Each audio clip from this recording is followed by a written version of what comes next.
Welcome to Philosophy from the Frontline. This podcast explores the intersection of philosophy, entrepreneurship, and veteran transition. Join us as we delve into the minds of successful entrepreneurs who have made the journey from military service into small business ownership.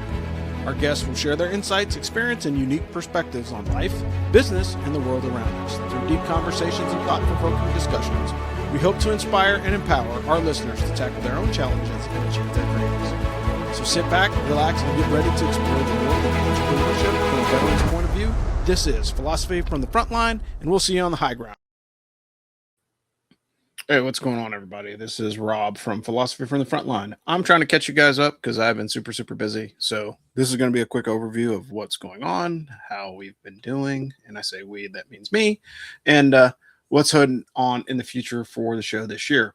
So I'm going to continue to do interviews, trying to find some quality people to get them booked to talk to you about their transition stories, but also super busy in full swing in the technology field. So if you've worked in tech at all, you know that we are in the middle of or starting the beginning of trade show season. So there's going to be lots of different events all over the place. And because it's in the government contracting space, and there is a lot of activity both in restructuring and operationally. So there's going to be opportunity for me to be on the road quite a bit to do demonstrations with the company that I work with. If you want to know more, check out my LinkedIn or just message me directly and I'll let you know what is going on there. But for the show, if you haven't been paying attention, I have been guesting on a lot of different stuff. I've been working with Ask for Football for the last 5 years. So that's not a guest spot per se, but taking on the College Football Roundtable, which is kind of my show during the college football season, and then being on the Army football show as well. A lot of growth with Ask for Football. So if you're not checking them out, please go to askforfootball.com. Check us out on the socials. Take a look everywhere because Ask for Football is growing. Added a bunch of people to the team, and I say a bunch, I mean 2 quality folks to the team last year. So Omar has been a little bit more aggressive in his participation this season as a writer and author. He's done a lot of work, but if you haven't checked out the Burger Popper, please take a look at his stuff because he does a really good job. And then Lynn Fern came on board as the Ask for Football photographer. She is incredible. She takes great pictures, and she is on the spot a lot of the times in and around West Point. So she gets a lot of candid photos from in-game and other participation that she does in the local area. So if you need a photographer and you're an Army football fan, check out Lynn's stuff. I'll drop all their information in the podcast description, or you can find them on the socials. But that is the big thing right now. Ask for Football is growing. We've got a couple extra sponsors this season. And so at the end of the day, that's going to consume a little bit more of my time. So from August to January, that's the window. But after the college football season, I am going to make a deliberate effort in 2026 to continue to do a monthly show. So this is your show for February, and then I will do a show for March because I owe you guys that. But that's a big thing that's going on. I'm actually also still in school. So if you are a human resources professional that is working with the U.S. government, I want to talk to you. Reference recruiting veterans and their retention. But that is it for me in the short run. In the long run, we're going to be doing 1 show a month, like I mentioned. And then the practical leadership takeaway is probably the thing that I'm going to focus on. So there's so much going on in the news right now that it's very confusing and frustrating to figure out, what I need to be paying attention to. And I say that because, a podcast is just another thing that takes time away from your day, but it can also be informative and provide you with some information that could be helpful. So, feel free to connect and we'll get you set up with the right place. There's a lot of things that are going on that I'm supporting, but just to get into the main thing of the topic today is knowing and understanding your role. And this thing is huge because knowing and understanding your role is important because in the military, you've got a job description. In the commercial world, you have a job description. The problem is most of the time you're not playing in that job description, or you can receive additional duties and taskings that are outside of that job position that impact your day-to-day operation. So the first part is knowing what you know. So the first part of knowing what you know is know what skills that you bring to the table and understand how those skills apply to the mission. And that's one of the most difficult parts of transitioning out of the military is knowing what parts and pieces of your military career are actually applicable when you get into the business suit after taking off the uniform. And I think that's very important because a lot of people overlook that. They think, well, I was fill in the blank in the military. I did this job. And that job somehow equates to what you're doing on the outside. And sometimes it does, but there's other skills that are associated with it. So, for example, if you're a recruiter in the Army, it's going to be slightly different recruiting for a firm, you know, that does commercial work, or recruiting for the military is different because you're looking for a type of person that has the ability to learn and grow into the organization in the Army. Whereas if you're recruiting for a commercial organization, you're looking for somebody that's a fit right now that can accomplish the task that duty position needs.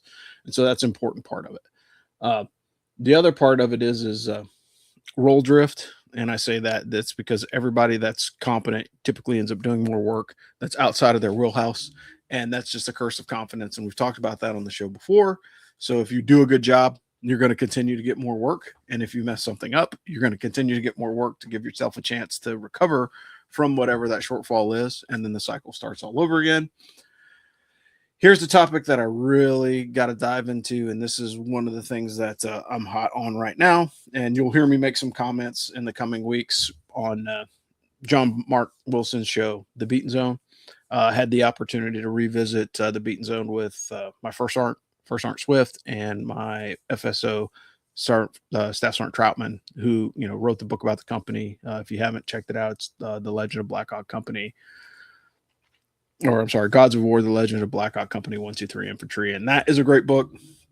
Super easy read. It's more familiar to guys that did early part of GWAT, but the lessons on leadership and brotherhood and connectivity are very, very important. And they're still valid today. So if you haven't had a chance to check out Joe's book, highly encourage. I'll leave the description of the podcast. He's getting pretty active as an author. He's got some stuff set up. He's setting up an author page. He's got some LinkedIn stuff that he's doing. He's posting, quick bios on everybody that's in the company and just telling you a little bit more about it. But, going back to the ego thing, one of the most drastic things that I see in the veteran community, and it happens very, very, very often, is people not being able to take off their uniform and transition into being something else. So the number of times I've heard, oh, well, this person's really good because they got a Bronze Star. What does that matter? It doesn't matter to anybody on the outside. It matters to anybody that looks at your shadow box. And it goes back to that discussion. You can see mine, in the back corner. And that's what it's about. Like, having a cool shadow box is for you and the few veterans that are going to have the opportunity to interact with you. But like, if you lead with, well, I got a Bronze Star in deployment, so what? Who didn't? And if you didn't, there's probably a reason why. And that reason could be positive or negative. You could have been in one of those units that had a quota. You could have been in one of those units that just didn't give the award out. Doesn't matter. But that's not a benchmark of a successful military career, in my opinion. You can say what you want. You can be mad at me. You can be happy with me. I really don't care. But the reality of it is like, if you are using your medals as accolades or as tools to get attention on your profile or resume, it doesn't work. It works for people that don't know. And that's the bottom line. And we see this all the time. And I go in hard in the paint quite often on the guys in the veteran space that are basically just attacking each other for no reason. Like, there's some guys that do some like really good deep dive investigations, just say like, here it is, come to your own opinion about this person or situation. And I'm okay with that. But it's the guys that are literally like, hey, I'm about to character assassinate this guy, but keep in mind the merch store is open, and I say that deliberately because I've seen that happen. And then this guy goes in 2 hours, 3 hours, completely systematically destroying one of the guys from the organization which they serve, which is, it's garbage, and I say that not in a sense that any other way than like, there's probably a way to handle it. Like, pull the guy aside, contact him, particularly if the guy's a public persona, have a conversation with him. Like, hey man, I think what you said was not true. Or, I've heard a different story, approach for clarification. And those of you that know, will understand what I'm talking about. One of the other issues that people have is doggone freaking solving the wrong problems, right? And you see this all the time, particularly in the technology field. You have a lot of technology that is a solution looking for a problem. And we see that in the drone space a lot, now that, drones are hot because of everything that's going on internationally, both with Ukraine and with Iran. Everybody's like, oh my gosh, I got a drone. Okay, well, does that drone fit the mission? No. And it's just like you going into a new job. You need to understand, like, hey, what mission am I trying to satisfy? If I'm satisfying the mission, then okay, maybe it's satisfactory. If I'm not satisfying the mission, I don't want to be a solution looking for a problem. And that is typically the case with a lot of technology in the tech space. And I've seen it for the last 5 years, well, 6 years now as a retiree, of guys that have great solutions. They are a square peg in a round hole, so the solution is great, but there's no application for it. And so that's always a difficult balance. And I think you have to understand that part of it. And as a veteran, you have to understand that, like, hey, I don't want to be a solution to a problem. I want to be, I want to be a solution to a problem, not a problem looking for a solution, because that typically trips people up and it causes issues. All right, so I'm going to give you a quick example of this. And one of the things that I see all the time is like people not understanding. And I say not understanding your role. So let's go back in the Wayback Machine a little bit and understand like my first assignment in TRADOC. And for those of you that don't know, the Training and Doctrine Command for the Army is a fourth generation guys, right? They do all the schooling, they do all the training, they do all the basically transformation of civilians into soldiers, or soldier with skill set A, and they try and evolve them to skill set B. And so one of the things that I've noticed in my time as a retiree is just observing there is a large population of people that don't understand their job. And guess what? Welcome to the Army. That's the way the Army is. The Army typically puts you in a position where you go to school, you learn some things, they put you in the job, and everything that you learn in school is completely inapplicable to the job that you have. And that's just because it's the nature of things. It's ubiquitous. You're dealing with people. There's too many different variables that you cannot control in those situations. And so it makes it very, very difficult. However, what you can control is your attitude towards the job and how much time, energy, and effort that you commit towards the job. So if you are in the Training and Doctrine Command, there is this philosophy of people that have not served in there long enough or have not served in there at all that say, oh, this is a break. No, it's not a break. And I can tell you that there were times, multiple times in my career, because I spent about a third of my 23 years in the suit in Training and Doctrine Command. That's just the way that it was for me. Doesn't mean it's going to be that way for you, but it provides you with some insight. But you have to understand that those missions and TRADOCs are just as important or more important than the guys that are out there fighting the fight, because you're building the replacements for those dudes. You're building the next set of skill sets for that soldier that's going to go on to the 82nd, 101st, 10th Mountain Division, 1st Cav, whatever it is. Like if you are a crap instructor on the mortar square, you're going to get crap mortarmen in the Army. If you are a terrible instructor at mounted tactics, you're going to get terrible results as mounted tactics in the application in warfare. So understanding your job and how to do it is very important. And just because like, oh, I'm in TRADOC, it's a break. Like, no, it's not. Can it be? 100%. Can you develop enough procedures in place or develop a team, that's strong enough and proficient enough that I don't have to be there all day, every day, 365? Yes, that is the goal. Right. The goal is I want to build this thing so I have support and have people doing their job to the best of their ability, so we can take a weekend off, so we can have a 3-day weekend every other weekend, because we're doing what we need to do. And in the immortal words of my old boss, Barry Huggins, he used to say, routinize the routine. Colonel Huggins would say that all the time, routinize the routine. And what that means is figure out what stuff happens all the time, build an SOP, and put that stuff on cruise control. You want the easy things to be easy and remain easy because you've established procedures to get that stuff done routinely. And then you make the hard stuff the stuff that you've focused all your time, energy, and effort on, right? So I shouldn't have to reinvent the wheel, do a per stat every day. Pretty easy, right? Everybody checks in. Commercial side, it's do your time card. Do your time card every day. Depending upon who you work with or what service you have tracking your time card, you'll usually get an email or text message like, hey, man, you didn't do your time card today. Routinize your routine. And then when the big stuff happens, then you have a plan to operate around it. And that's one of the difficult parts that a lot of people aren't used to when you're stepping out of the suit or you're working in TRADOC, is because like typically higher headquarters dictates everything that you do.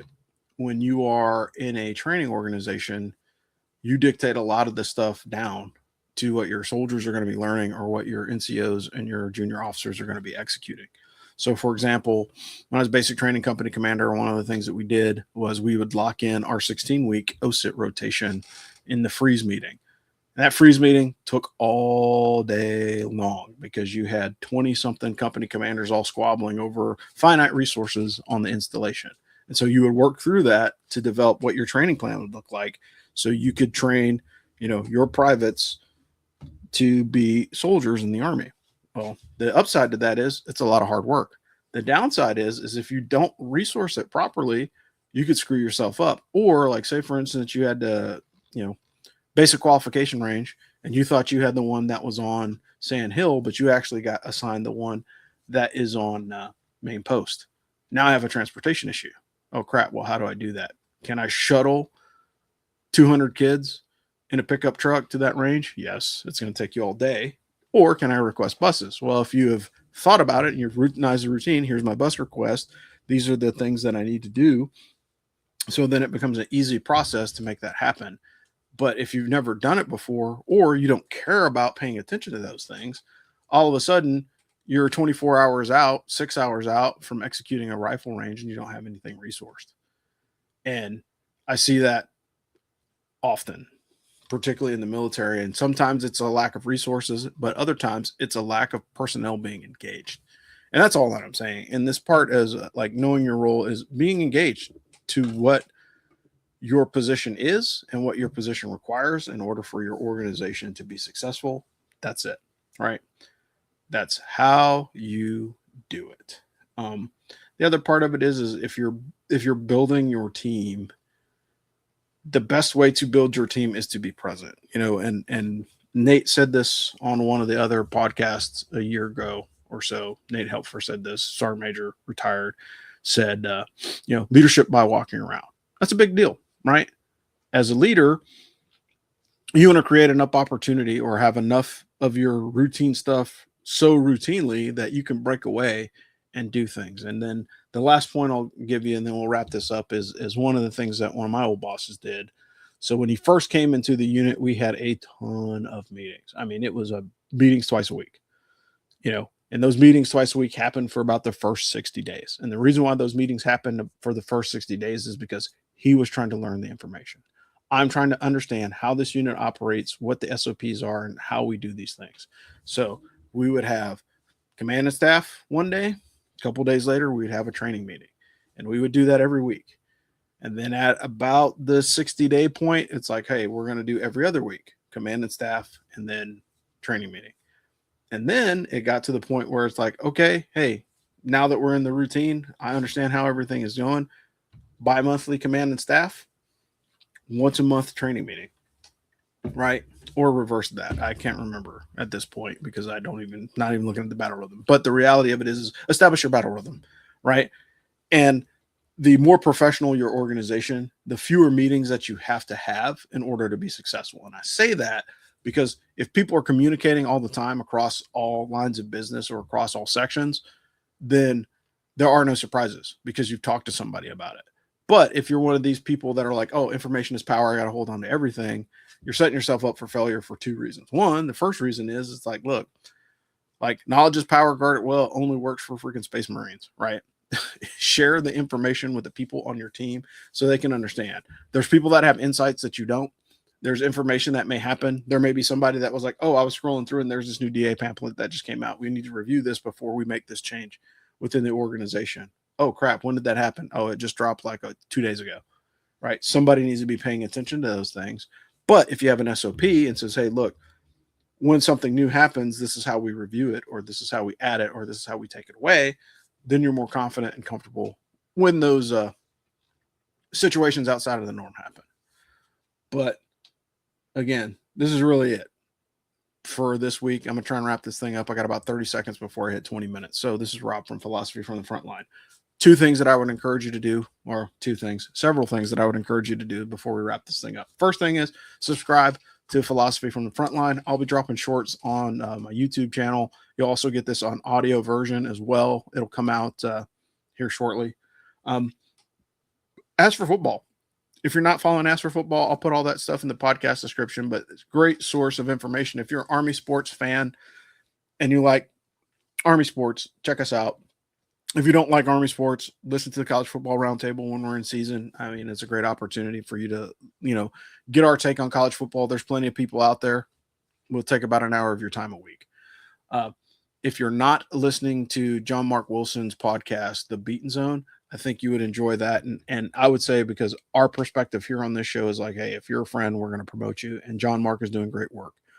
And the purpose of his podcast is to capture stories from within GWAT era and translate them to an audience that may not know, those stories, because, the overarching thing we all kind of saw and watched play out, but like those individual stories of, the dudes and dudettes that were on the X and the Objective, like we don't do a good job capturing those stories.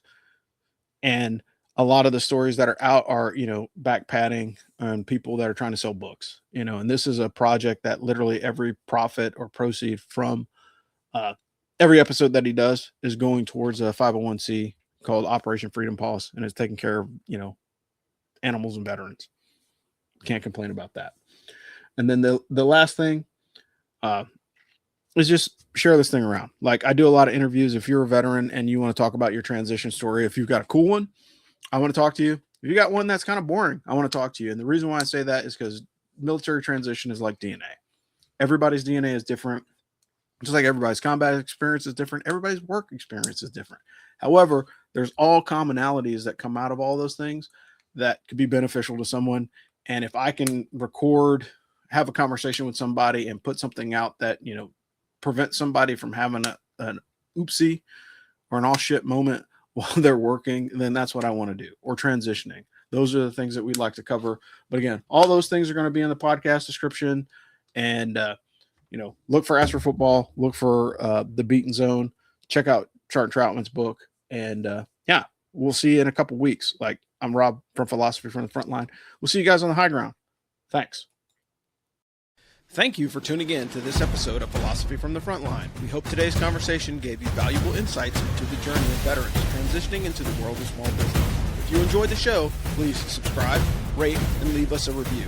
It helps more people find us and supports our mission to empower veteran entrepreneurs. Stay connected with us on social media and visit our website for more resources, tips, and episodes. Remember, your service doesn't end when you take off the uniform. Your next mission is just beginning. Until next time, keep pushing forward, stay resilient, and turn your battle-tested skills into business success. This has been Philosophy from the Frontline, and we'll see you on the high ground. Thanks.